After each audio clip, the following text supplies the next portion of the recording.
Welcome to Distrust and Disparities, Dismantling Black Health Disparities podcast. We examine health disparities that disproportionately affect Black women and Black families. In addition, we amplify organizations and individuals working to dismantle racist health practices and systems to improve health outcomes for marginalized communities. I'm your host, Jasmyn Moore, a registered nurse, and I'm joined by my good friend and co-host, Camille White. For a new generation of movement organizers and co-strugglers, Black Women Taught Us serves as a reminder that Black women were the first ones to teach us how to fight racism and how to name that fight and how to imagine a more just world for everyone.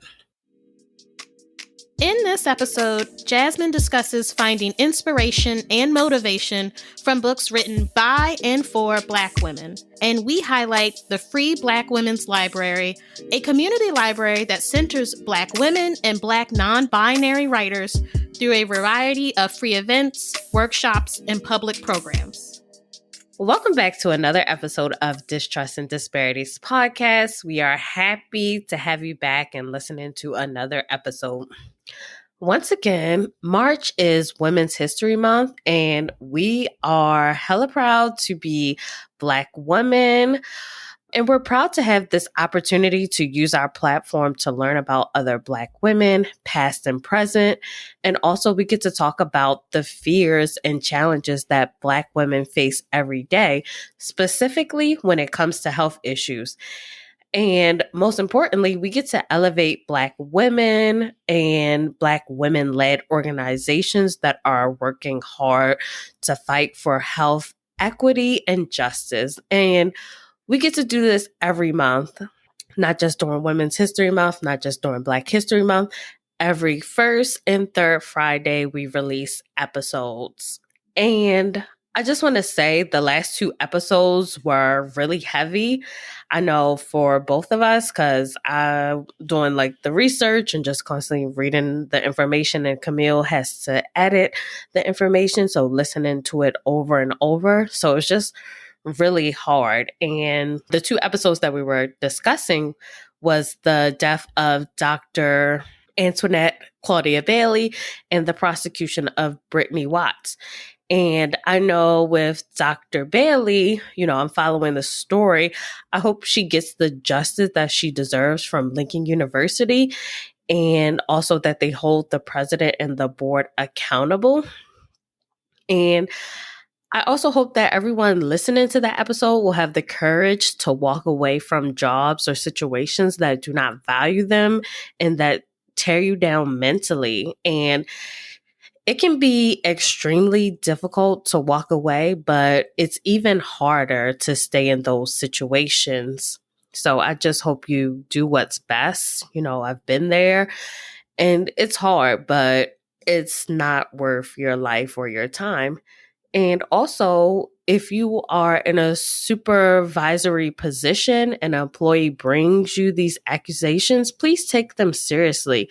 Please get to the root of this issue, because this could be the source, of high turnover at your job, just, so many problems. But by ignoring this, nothing can happen. And if you're the one causing trauma or harm at your job, or, judging other people, please just stop and get a life. Like if that's you, just making judgmental, hurtful comments, being cliquey, like it's not worth it. Like, please stop. But just got to put that out there. And then with Brittany Watts' case, it just shows how hospitals yet again prioritize profits over patients. And it's just so frustrating that in 2024, we are fighting for the same rights that we fought for decades ago. And history is just repeating itself in the worst way possible. I'm just like, we're fighting for, access to reproductive rights. And then in the news, you see the diversity, equity positions more and more. They're cutting this. They're banning books. I'm like, this is what we're doing. We have all this technology, all this advancements, and this is what we choose to do. Like, it's just frustrating. That's just how I feel. No, it is. It can feel so defeating, and like you felt like, there are moments where if you're truly paying attention to what's going on, it's like, yeah, we've come far. We've made some things happen, but then like now those things are being taken away, and it's people who have been on the front lines for marginalized communities for years have been saying that, this was their intention all along, and they have been playing the long game, and they have. And they are winning battles, and we need to look at it and understand that, like, even as disheartening as it is, like, we need to continue to fight for ourselves, for our communities, because if we don't, they will win. And these are important things that we need to protect. We need to protect our rights. These are rights, and we need to protect them. And we need to listen to the voices of people who are organizing and making moves and demonstrations and efforts to, vote in the right people who will protect our reproductive rights, our human rights, just things that I think, unfortunately, we took for granted. And now, like, some of us don't have access to, and it's leading to significant harm and death in certain situations. Like you said, I was just feeling dejected and tired and almost hopeless. But that's what people want you to feel, like there's nothing you can do. Like, we just have to accept what is happening. But I think ultimately this should be a wake up call for all of us. Like, this is what's happening. Now we need to make sure that we secure and solidify our rights. And now is the time to speak up, no matter, how big or no matter how small, like, your actions matter. And, just start with, yourself. It could start with like educating yourself. It could be reading, buying banned books and starting from there. It could be supporting organizations that are doing the work, sharing posts, giving donations. So every little bit counts. And, people, what do they say? Something about the quote, something makes the loudest noise or something. Like, this is just a lot of distractions. They're trying to, amp up this stuff like, oh, we banned this. But people are organizing all around the world. So that's why we created this podcast, to uplift organizations and individuals who are doing the work to push back. And I'll admit, like, 2 months into the new year, and I felt like I was on the fast track to burnout. And,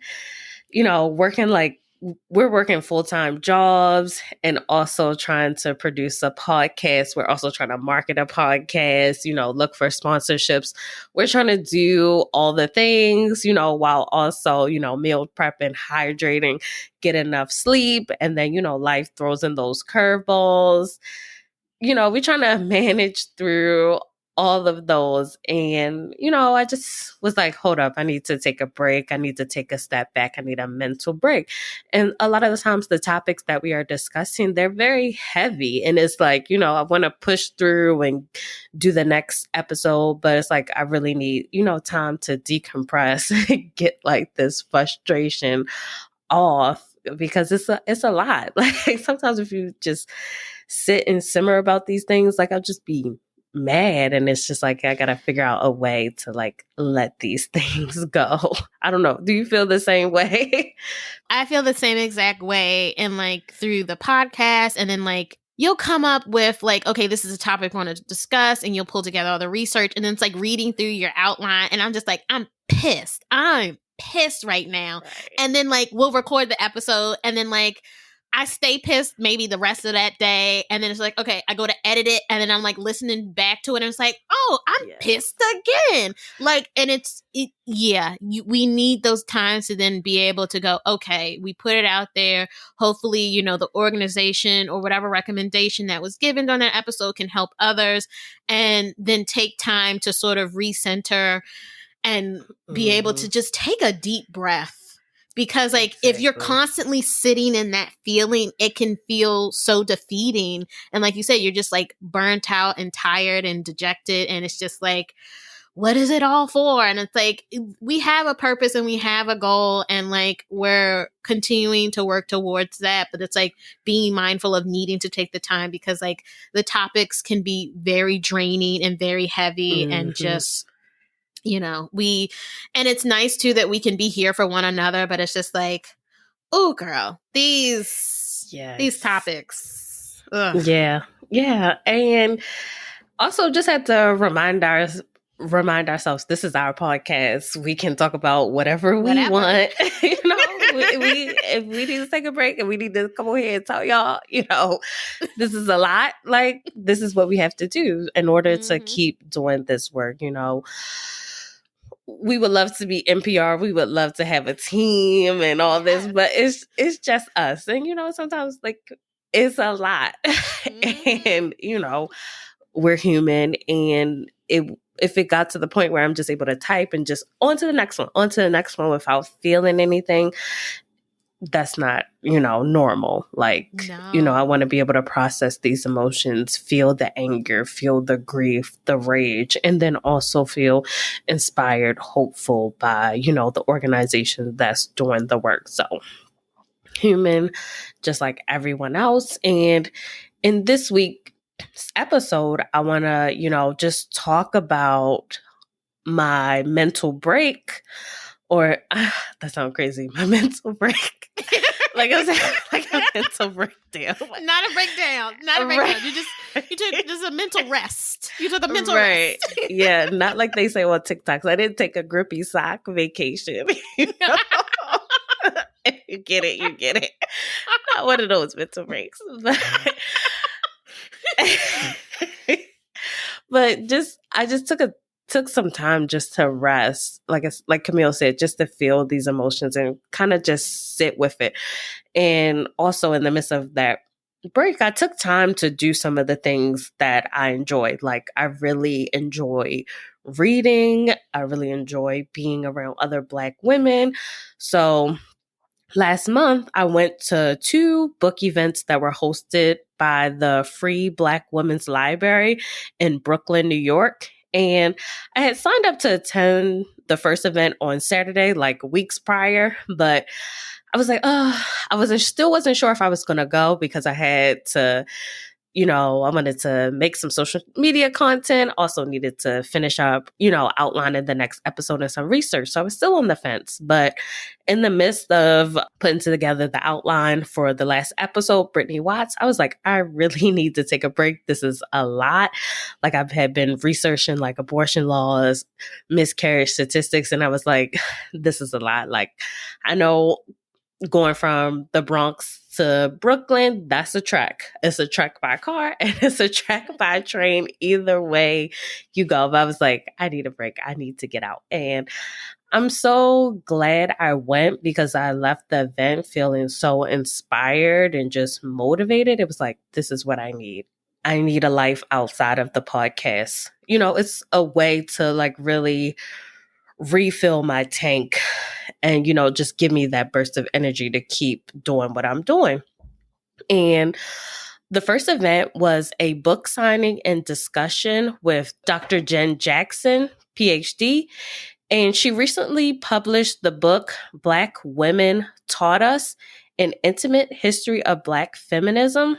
And going into the event, I didn't know about the book or the author, but I was just drawn to the title, just Black Women Taught Us.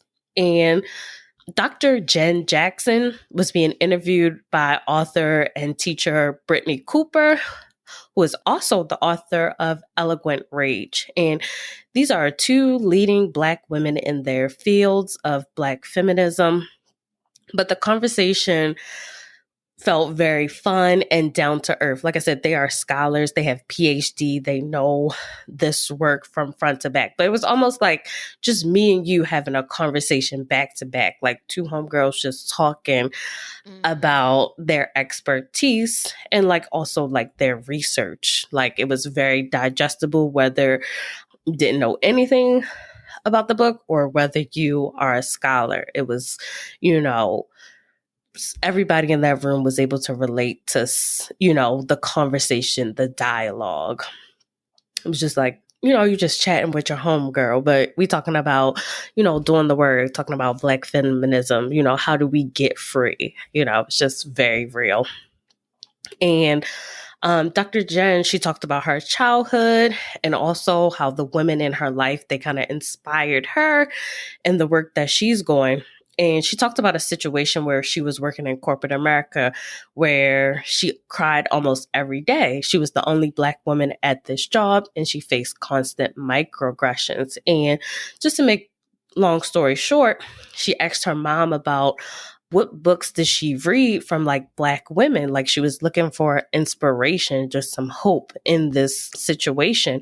And her mom sent her to the bookstore to look for books written by Black authors, Black female authors, specifically Toni Morrison, Alice Walker, Terry McMillan, etc. And the first book she stumbled upon in this bookstore was Sister Citizen, written by Melissa Harris Perry. And she talks about how this book just inspired her because it talks about the struggles that Black women go through here in America. And she read that book. And then she also went to the bibliography and she read like all the books that she used to write this book.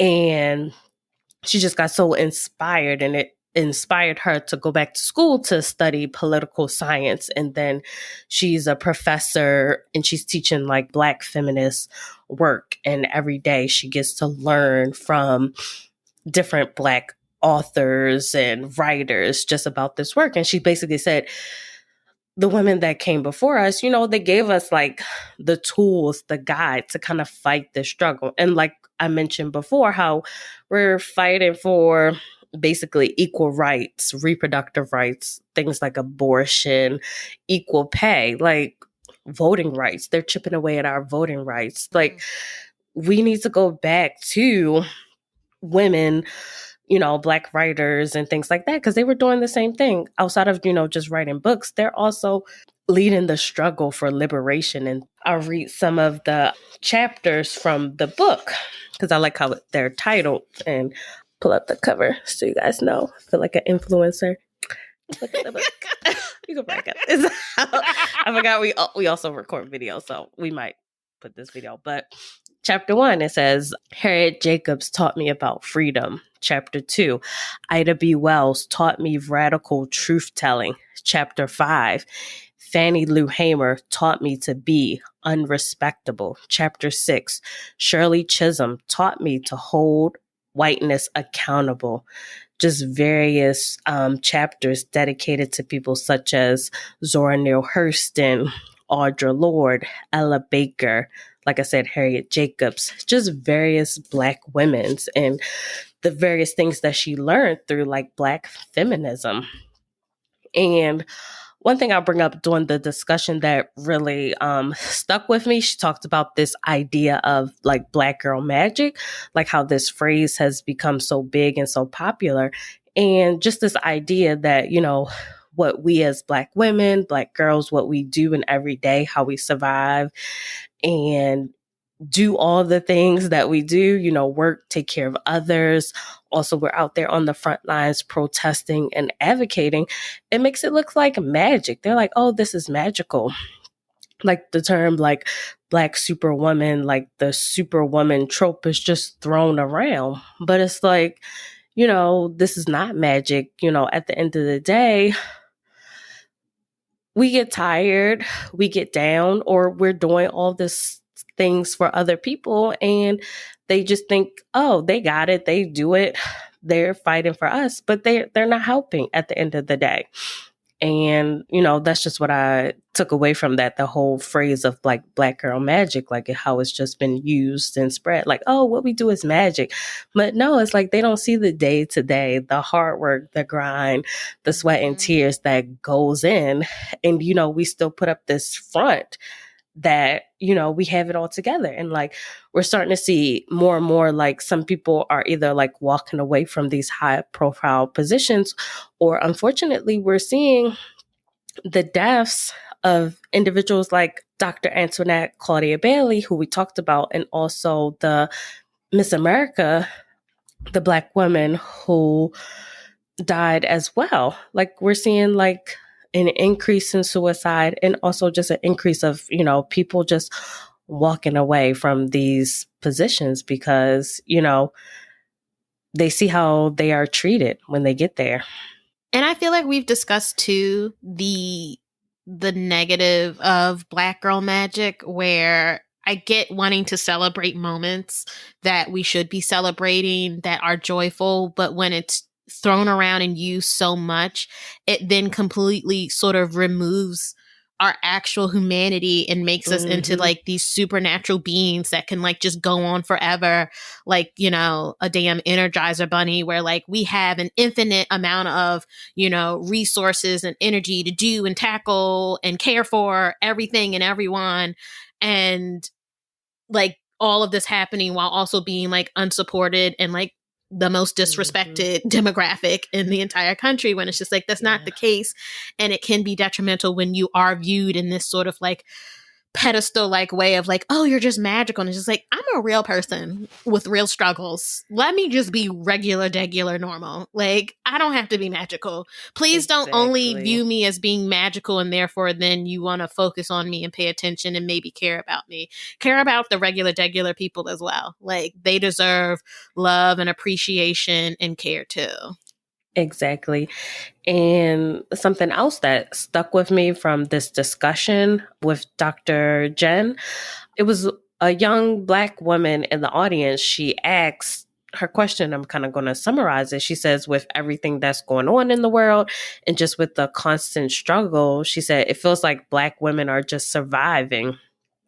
And Dr. Jen, she responded with, I want you to change the word surviving to living on your own terms. And she basically said, each step that we take to, break generational traumas, to combat racism, we're taking revolutionary actions and, we're creating our own paths. And it's like, no matter how big or small, choosing to want better for ourselves or to do things differently is just very revolutionary. And I just like how she said, just change surviving to living on our own terms. And, that's really what I feel like we're doing, especially with this podcast, just with the things that we're choosing to do. Choosing to look for jobs and positions that align with what we want, choosing to help others, to look back, to give back, it really makes a difference. Choosing, just because your grandmother, your mother, they did certain things, like your family do this, recognizing like, we don't have to do this. We can do something else. And just to confront those, is really revolutionary. So I really like how she said that. Because I think a lot of times too, in terms of, say, even like racism in our institutions and the very fabric of like how this country was created, people can view that and go, when someone goes, oh, something is just this way because it's tradition, you can see the problems inherently. And okay, just because it's always been done doesn't mean it needs to continue to be done. But I think it can be harder for people to then take that mindset and view that on your family of like, just because your family's always done something doesn't mean that you need to continue doing it, because is it really beneficial? Is it really helpful? Or is there a lot of stuff wrapped up in that like, it's going to be hard to unpack it and really look at it, but like you can be one of the first people to sort of make that step and go, you know what? I'm going to tackle things a little bit differently. And that's okay. And know that like you're doing it differently. And in the end, you would maybe be helping other family members also look at things differently and go, you got a point here. Maybe I can start looking into some things too. Exactly. And it could be as simple as like, say, you could be like, oh, you could be doing this X, Y, and Z position because it makes a lot of money. But if you're making a lot of money and it just doesn't feel right, or the job is just tearing you down and you choose to walk away, you do something else where you may not be making as much money, but it aligns with you, it uplifts you, and it fuels you. And people may be looking like, why are you doing this? But you're choosing what is right for you, what works, and knowing that you'll be fine with that. So that act in itself is revolutionary. Us making this podcast, just speaking up and just talking about these things is revolutionary. Like, imagine like people listening to this like years later, like, oh, remember this? Oh, they were talking about this.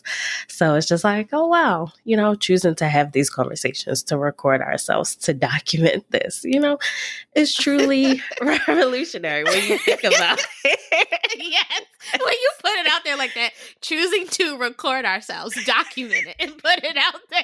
The way that it's the specific way that you're like, y'all are really going, let's record your thoughts and opinions into a mic and then let the whole world hear. It's like, ooh, that is revolutionary because right. Right. It's scary. Like anybody could listen to this and say this, right? Who would have thought? But it's revolutionary. Here we are. Right. And I just want to read just some quotes from the book. And as you can see, I'm like just a couple chapters in and I'm like bookmarking things and tabbing things, but I really like this. So she describes this book as a love letter to those who have been minimized and forgotten. This collection repositions Black women's intellectual and political work at the center of today's liberation movement. And she said, for a new generation of movement organizers and co-strugglers, Black women taught us serves as a reminder that Black women were the first ones to teach us how to fight racism and how to name that fight and how to imagine a more just world for everyone. I just want to read one more quote. Y'all think about this. Y'all can pause it too. Because I had to highlight that too. And I just want to read one more thing that I highlighted. And it says, listening to Black women requires that we center, engage with, and become challenged by the parts of their teachings and lessons that uproot us the most. In this book, I focus on those voices that are too often overlooked, imagined away, watered down, and simply ignored by white people, institutions, and the authority of the state. I write each essay as a love letter to the woman who led me back to myself, the woman who built our movements and taught us how to love ourselves whole. Black women taught us how to listen and work. It's time we do both. Have you checked out our website? There you can find all of our episodes and show notes. You can even listen directly on the site and catch up on any previous episode you may have missed. You can read our bios and see what we're up to. Also, we made it even easier to contact us. Just fill out the form on our homepage and click submit. We invite you to recommend guests and topics we should feature. So what are you waiting for? Go check us out at distrustanddisparities.com.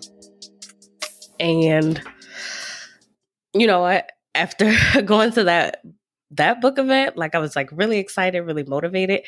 And so that event with Dr. Jen Jackson was on Saturday, and the Free Black Women's Library, she was having another event on Sunday. So I was like, do I want to trek to Brooklyn again?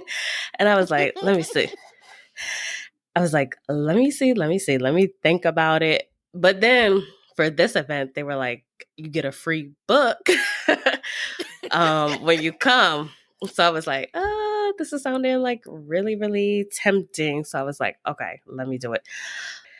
So I decided to go to the second book event on Sunday. I was like, you know what? They're giving away a free book. I really enjoyed, the last book discussion. So why not? At least I'll walk away with a free book. That's what I was thinking.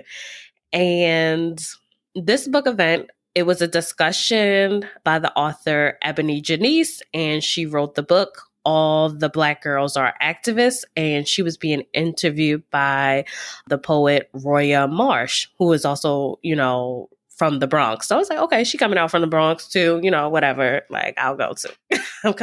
I'm trekking from the Bronx too, whatever. And, just like Dr. Jen, she talked about her childhood and, just growing up, you know, in like a Christian household, but she also talked about her spirituality and also just like her sexuality and also her sexual desires. And, as a Black woman, you don't have to be boxed in. And one of the things that she said that really stuck with me, she said, is you want to have a fast no and a slow yes. Basically, take your time when you're saying yes to things and commitments. And you can always, if you say no in the beginning, it's very easy to change that no to a yes, versus if you say yes to things, it's very hard to change it into a no. And you're probably thinking, like, I know this, but how many times have you made commitments or said yes to things when you know you don't have the time or the energy? So lean into it, say no, think about it. It's no rush to say yes, to give yourself away. And both Ebony Janice and Dr. Jenna Jackson, they also talked about the importance of rest when we're doing this work. And, they lean on other people before us who have done this work, who have given so much.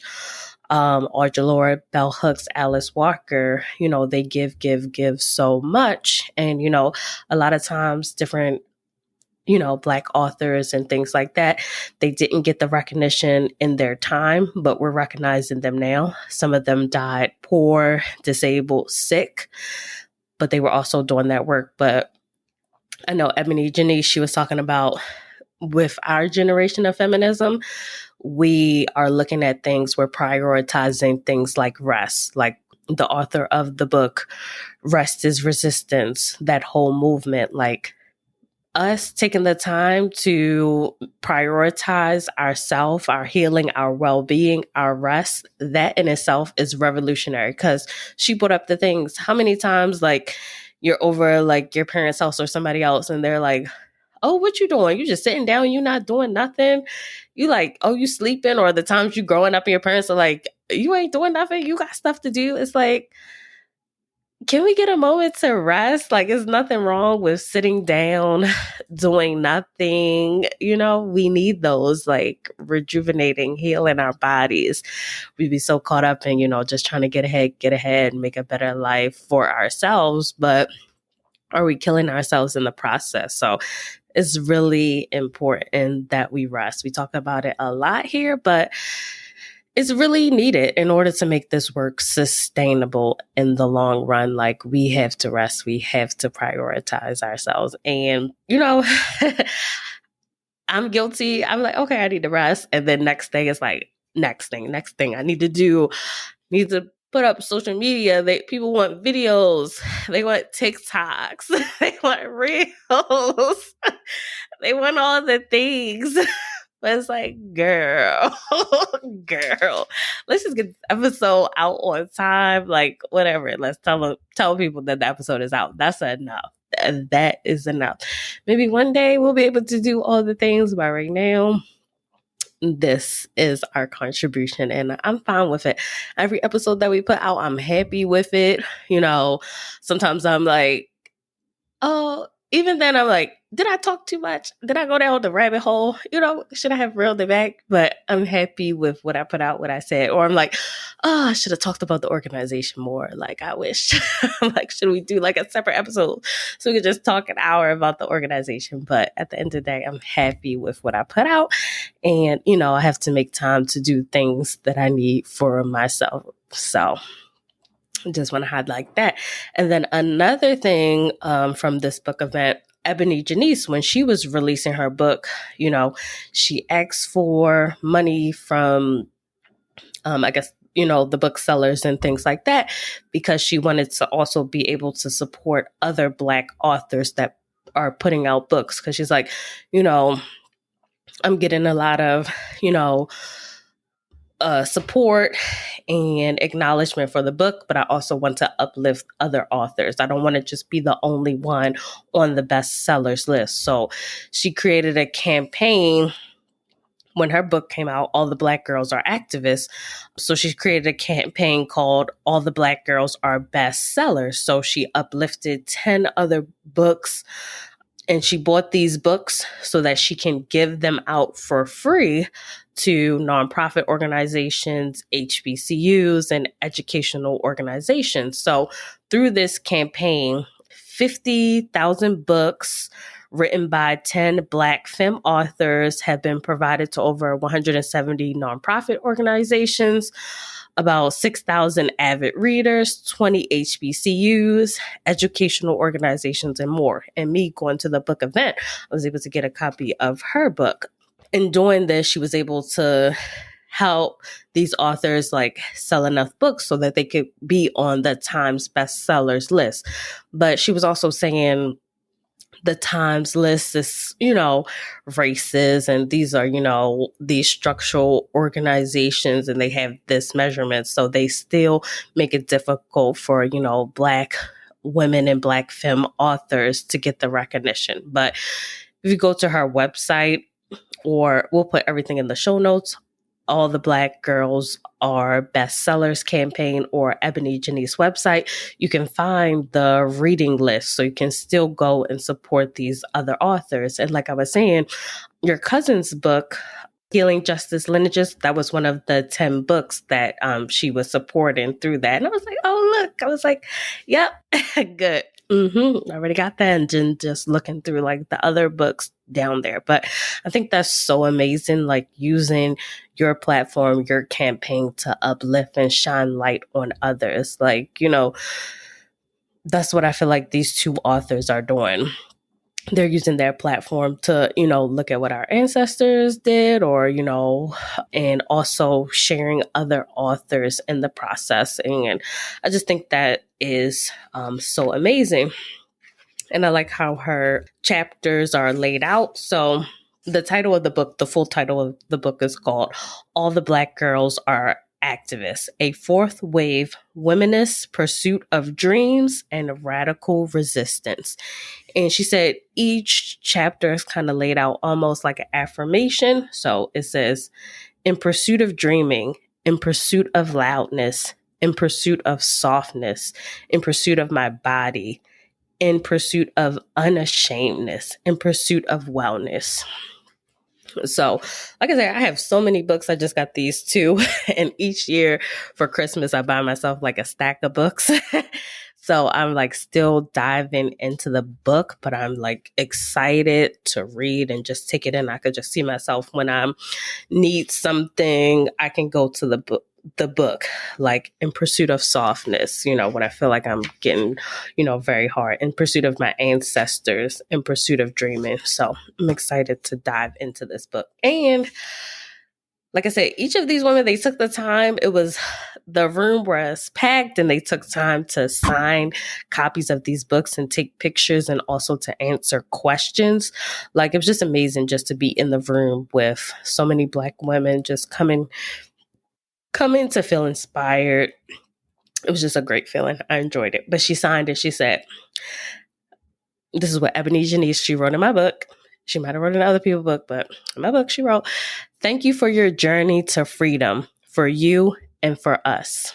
I just think that's just amazing, because she talked about, we're all on this journey to freedom, no matter what it is, like how we talked about just being revolutionary. We're just all trying to figure out how to get free and live lives on our own terms. And, that's the process. The freedom is in the process. And, on this journey, we inspire others. Like me talking with you, working with you, you inspire me, talking to like my other friends, just being in the room with other Black women, hearing about their hopes, their dreams, what they're doing. It just inspires me. So that was like the takeaway is rest.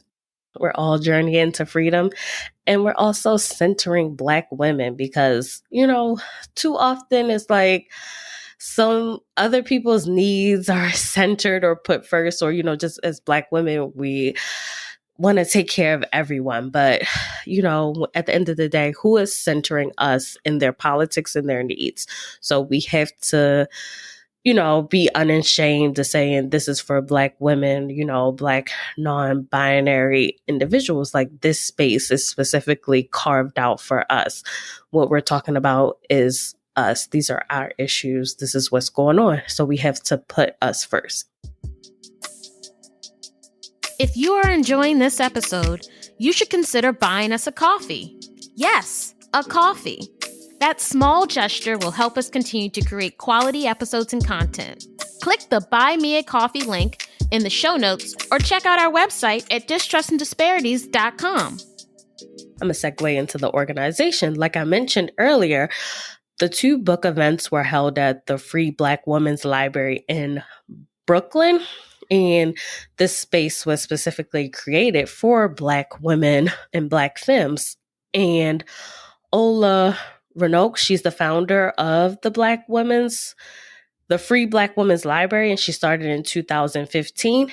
And it started off as a mobile trading library and an interactive biblio installation of about 900 books featuring Black female authors or non-binary authors. And it started off as like a monthly pop-up, mostly in Brooklyn, as a way for, Black women to get together and just come together and, explore the literature written by Black female authors.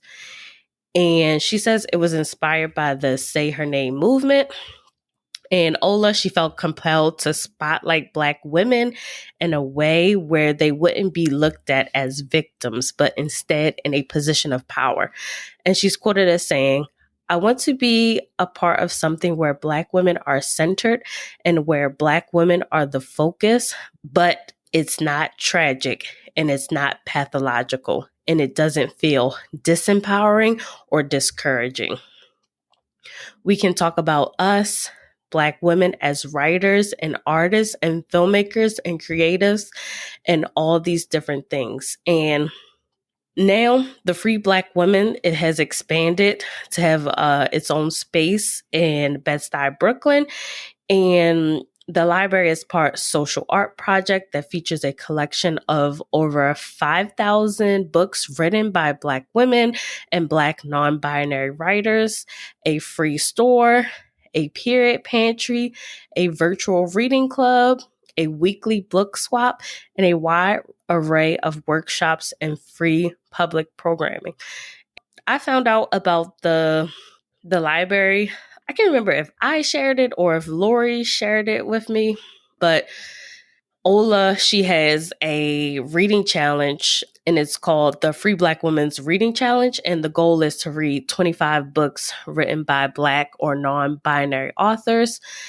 And since she has different categories such as a romance novel, a book that centers on relationships between women, young adult fiction, a book written by Octavia Butler. So she gives you various prompts that you can use while completing the challenge. And it kind of like expands your mind to just think and try different works. And on her Instagram page, she posts different books based off these categories that you could check out. And like I said, it's more than just a library. She offers, like I said, free sanitary supplies. Also, she's collecting like clothing donations. Next time I go, I need to take some of my clothes that I should donate now that I know it's going to like a good cause.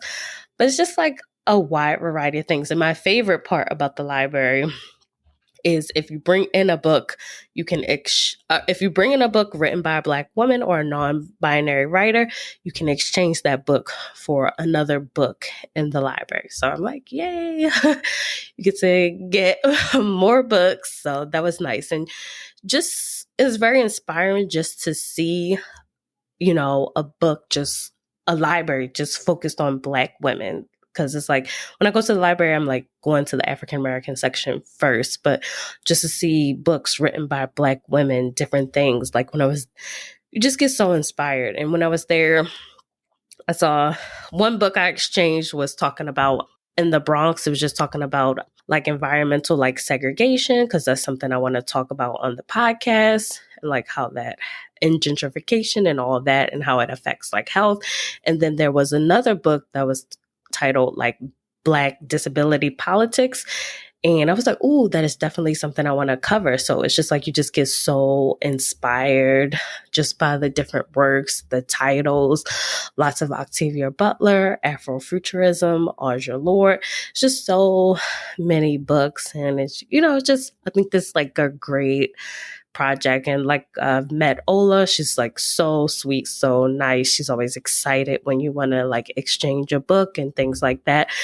And I just enjoyed going to the library, and it really just helped me feel inspired and motivated. And I just wanted to come on and just share this organization. And we're going to give you the ways that you can support the organization, but look into the local Black owned like bookstores, Black owned spaces, tap into those events that they're having and just go there and support them. Like this is just one example here in New York, and you can support. They also have Ola, she also hosts free virtual events. So we'll give you the link to the Eventbrite, but look in your own state, own town, virtual, online.